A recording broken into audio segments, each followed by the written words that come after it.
Okay, hello Cloud Gurus. Let's quickly recap what we've looked at in this IAM breakdown series of lectures.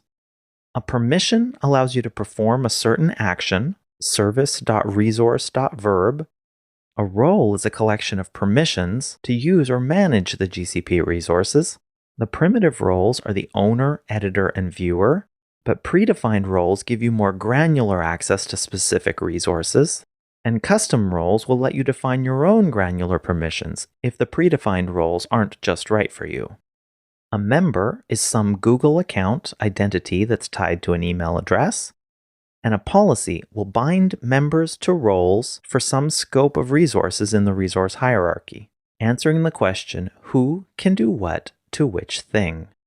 To manage the policy attached to a particular resource, you would rather use add IAM policy binding and remove IAM policy binding instead of using get IAM policy, editing the document you get, and then using set IAM policy.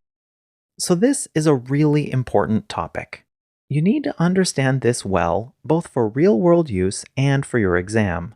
Since it can often be helpful to see the same thing presented in multiple different ways, I've got some resources that you should also take a look at.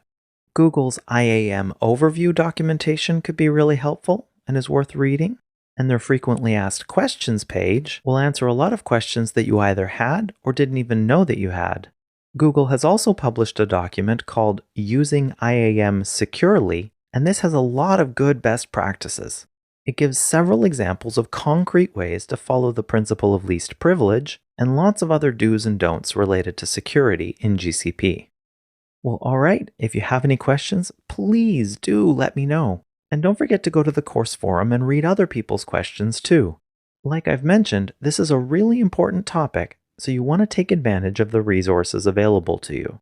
Well, alright, I'll see you in the next lecture when you're ready. Thank you.